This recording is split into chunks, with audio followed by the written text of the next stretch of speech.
여러분, 오늘은 꼭 기억하셔야 할 이야기로 시작해 보겠습니다. 바로 다리 근력을 서서히 약하게 만드는 음식 7가지에 관한 이야기입니다. 혹시 이런 상상을 해보신 적 있으신가요? 아침에 눈을 떴을 때 가볍게 걷고 춤도 추고 정원에서 꽃을 돌보며 하루를 시작하는 자신을요. 이런 일상의 즐거움은 사실 다리의 힘에서 시작됩니다. 다리는 우리 삶의 기반이고 나이가 들어도 독립적으로 살아갈 수 있도록 조용히 뒷받침해주는 영웅입니다. 그런데 식탁 위에 자주 올라오는 평범한 음식들이 모르게 우리 다리 근육을 약하게 만들고 있다면 믿으시겠어요? 그렇습니다. 매일 먹는 익숙한 음식들 가운데 일부는 근육을 약하게 만들고 움직임을 점점 불편하게 만드는 원인이 될 수 있습니다. 그래서 오늘 이 시간에는 여러분께 자주 드시는 음식 중 어떤 것이 그런 영향을 줄 수 있는지, 그리고 어떤 선택을 하면 다시 활력을 되찾을 수 있을지 알려드리려고 합니다. 무엇을 피해야 할지만 이야기하려는 건 아닙니다. 더 중요한 건 건강을 지키면서도 식탁에서 즐거움을 누릴 수 있는 똑똑한 선택입니다. 우리가 무엇을 먹느냐에 따라 움직임의 자유와 삶의 활력이 결정됩니다. 자, 그럼 지금부터 건강한 다리를 지키기 위해 우리가 주의해야 할 첫 번째 음식부터 알아보겠습니다. 궁금한 점이 있으시면 댓글로 남겨주세요. 그리고 아직 구독하지 않으셨다면 장수지혜연구소 채널을 꼭 구독해 주시고 알림도 켜주세요. 여러분의 건강을 위한 정보 놓치지 않도록 도와드릴게요. 첫 번째, 퓨린 함량이 높은 음식입니다. 영양에 대해 관심을 가지다 보면 퓨린이라는 말을 들어보셨을 겁니다. 이 성분은 새우 가리비 같은 해산물이나 간 신장 같은 내장류에 많이 들어있습니다. 이런 음식들은 전통적으로 맛이 좋고 식탁에서도 자주 등장하는 메뉴죠. 하지만 퓨린이 몸에서 분해되면 요산이라는 물질로 바뀝니다. 요산이 일정 수준을 넘어서면 혈액 속에서 결정 형태로 쌓이기 시작하고 특히 관절 주변에 이 결정들이 생기면서 통증을 유발할 수 있습니다. 통풍이라는 질환을 들어보셨죠? 바로 이 요산 결정 때문에 생기는 병입니다. 문제는 이 통증이 특히 다리 관절, 무릎, 발목 등에 자주 나타난다는 점입니다. 우리가 걷고 계단을 오르고 일상생활을 하려면 다리가 건강해야 하는데 이런 통증이 생기면 활동량이 급격히 줄어들 수밖에 없습니다. 그럼 어떻게 해야 할까요? 퓨린이 많은 음식을 모두 끊으라는 뜻은 아닙니다. 대신 퓨린 함량이 낮은 음식으로 균형을 맞추는 것이 중요합니다. 예를 들어 계란이나 견과류, 다양한 채소와 과일을 식단에 더 많이 포함시키는 것이 도움이 됩니다. 계란은 고단백 음식이면서도 요산 수치의 영향을 거의 주지 않고 견과류는 몸에 좋은 지방과 식이섬유가 풍부하죠. 채소와 과일은 항산화 성분과 비타민이 많아 관절 건강에도 도움이 됩니다. 상상해 보세요. 아침 식사로 채소를 듬뿍 넣은 부드러운 오믈렛을 먹고 오후에는 견과류를 한 줌 간식으로 즐기는 모습. 이런 습관은 다리 건강뿐 아니라 전반적인 건강에도 큰 도움이 됩니다. 자, 여기까지가 오늘의 첫 번째 이야기입니다. 다음 내용이 궁금하시면 말씀해 주세요. 두 번째, 붉은 고기를 너무 자주 드시는 경우입니다. 붉은 고기, 그러니까 소고기나 돼지고기 같은 고기는 우리 식탁에서 빠지지 않는 익숙한 음식이죠. 스테이크, 불고기, 갈비찜 같은 요리는 가족이 함께 모이는 자리에도 자주 올라오는 메뉴입니다. 단백질과 영양이 풍부해서 한 끼 식사로 든든하게 느껴지기도 하고요. 하지만 여기서 중요한 건 빈도입니다. 이런 고기를 자주 그리고 많이 드시다 보면 관절과 근육 건강에는 오히려 부담이 될 수 있습니다. 왜 그럴까요? 붉은 고기에는 포화지방과 퓨린, 그리고 에이지스탕화, 최종산물라는 물질이 많이 들어 있습니다. 이 성분들은 몸 안에서 염증을 유발하게 되는데 이 염증이 시간이 지나면서 관절을 뻣뻣하게 만들고 근육통을 심하게 할 수 있습니다. 처음에는 아침에 일어나기 힘들고 계단을 오를 때, 무릎이 뻐근하고 산책할 때 다리가 무거운 느낌이 들 수도 있습니다. 하지만 이런 증상은 조용히 서서히 진행되기 때문에 초기에 눈치채기 어렵습니다. 그러니 지금부터라도 식탁을 조금 바꿔보는 건 어떨까요? 붉은 고기를 완전히 끊으라는 것이 아니라 더 좋은 단백질로 대체해보자는 이야기입니다. 예를 들어 닭고기나 오리고기, 칠면조, 고기 같은 저지방 육류는 붉은 고기보다 지방 함량이 낮고 염증을 덜 유발합니다. 허브나 향신료를 곁들여 구워 드시면 훨씬 부드럽고 담백한 맛을 느낄 수 있죠. 또 한 가지 식물성 단백질을 적극 활용해 보세요. 콩, 렌틸콩, 병아리콩 같은 식재료는 단백질은 물론이고 식이섬유와 미네랄 항산화 성분도 풍부해서 관절과 다리 근육을 건강하게 유지하는 데 큰 도움이 됩니다. 상상해 보세요. 구수한 렌틸콩 수프 한 그릇, 향긋한 허브를 더한 병아리콩 샐러드. 이런 식사는 맛도 풍부하면서 건강까지 챙길 수 있는 훌륭한 선택입니다. 무엇을 줄이는지만 고민하지 마시고 무엇을 더하면 좋을까? 무엇이 내 몸에 편안할까를 생각해 보시면 식사 시간이 더욱 즐겁고 다리도 한결 가벼워지실 겁니다. 세 번째, 나트륨 소금. 이 많이 들어간 음식입니다. 소금은 음식 맛을 살려주는데 꼭 필요한 재료처럼 느껴지죠. 국찌개 반찬, 심지어 간식에도 소금은 빠지지 않습니다. 하지만 이 익숙한 조미료가 조용히 우리의 다리 건강을 해치고 있다는 사실 알고 계셨나요? 특히 많은 양의 소금을 꾸준히 섭취하면 몸속에 수분이 과도하게 쌓이고 다리가 붓고 무거워지는 증상이 생길 수 있습니다. 게다가 혈압까지 높아져 혈관과 관절에 부담을 주고 움직임이 둔해지며 피곤함을 자주 느끼게 됩니다. 이런 증상은 특히 앉아있는 시간이 많은 어르신들께 더 두드러지게 나타납니다. 어느 날 문득 다리가 붓고 신발이 잘 맞지 않거나 계단을 오를 때 다리가 뻐근하고 무거워졌다면 혹시 최근 가공식품이나 외식이 많지 않았는지 돌아보실 필요가 있습니다. 예를 들어 아침에 편의점 샌드위치, 점심은 분식집 김밥, 저녁은 마트에서 사온 반조리 음식으로 해결한다면 하루 섭취하는 나트륨 양은 권장량을 훨씬 넘을 수 있습니다. 하지만 걱정 마세요. 맛을 포기하지 않고도 소금을 줄일 수 있는 방법이 있습니다. 바로 향신료와 허브를 활용하는 것입니다.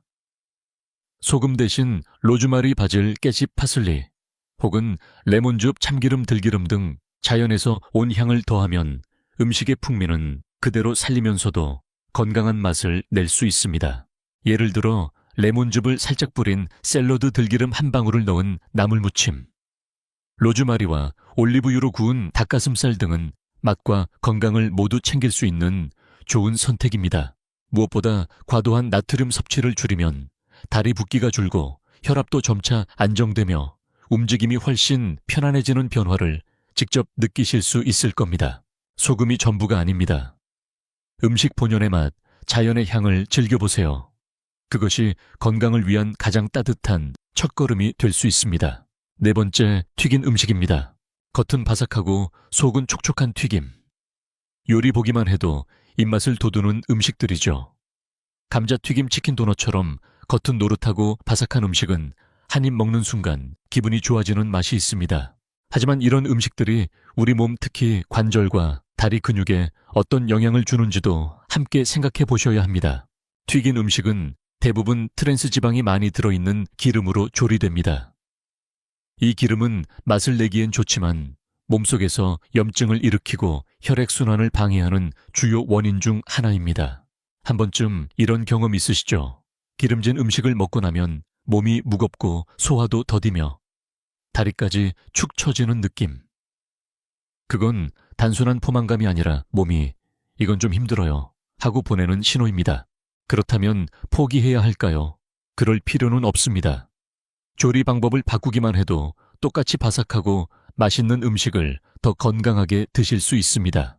예를 들면 닭고기를 기름에 튀기지 않고 허브와 소금 약간으로 간한 뒤 오븐에 구워보세요. 속은 촉촉하고 겉은 쫄깃한 닭고기가 완성됩니다. 또는 감자를 차에 썰어 올리브유 약간과 허브를 버무린 뒤 오븐에 굽거나 에어프라이어에 돌려보세요. 감자튀김 못지않게 바삭하면서도 훨씬 부담 없이 즐길 수 있습니다. 튀기지 않고도 맛을 낼 수 있는 방법은 생각보다 많습니다. 굽기찌기, 에어프라이어 사용하기, 이 세 가지만 잘 활용해도 맛은 살리고 트랜스지방과 염증 위험은 줄일 수 있습니다. 중요한 건 맛을 줄이는 것이 아니라 내 몸을 지키면서 맛을 지혜롭게 누리는 방법을 찾는 것입니다. 그 지혜가 여러분의 무릎과 다리를 더 오랫동안 건강하게 지켜줄 것입니다. 5번째, 정제된 탄수화물입니다. 부드럽고 달콤한 흰 식빵 한 조각 갓 구운 케이크나 고소한 과자 한 입은 우리 마음을 잠시 편안하게 해주는 음식이기도 합니다.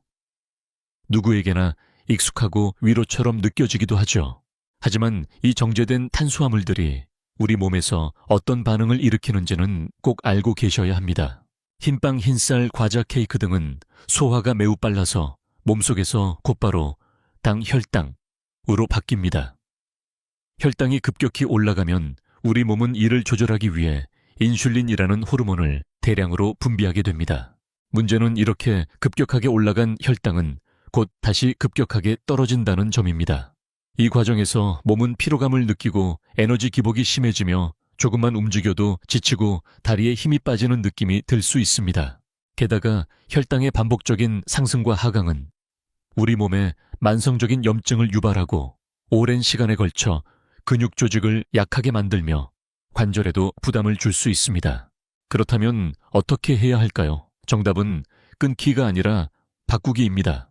정제된 탄수화물 대신 천천히 소화되는 건강한 탄수화물을 선택해보세요. 예를 들어 귀리 현미 통밀빵, 퀴노아는 고소한 맛과 쫄깃한 식감이 특징입니다. 보리밥, 수수, 율무 등 전통 곡물도 아주 좋은 선택입니다. 이런 곡물들은 소화가 천천히 되어 하루 종일 에너지를 안정적으로 공급해주고 혈당의 급격한 변화를 막아주며 염증 완화에도 도움이 됩니다. 아침에 따뜻한 귀리죽 위에 바나나 몇 조각, 계피 한 꼬집을 올려 드셔보세요. 또는 점심에 통밀빵에 삶은 달걀과 채소를 곁들인 샌드위치를 만들어 보셔도 좋습니다. 이런 식사는 배도 든든하고 기분도 편안해지며 다리에 힘을 주는 에너지를 꾸준히 제공해 줍니다. 맛을 포기하지 마세요. 오히려 이런 자연 그대로의 음식들은 더 깊은 맛과 건강을 함께 선물합니다. 6번째, 가공 설탕입니다.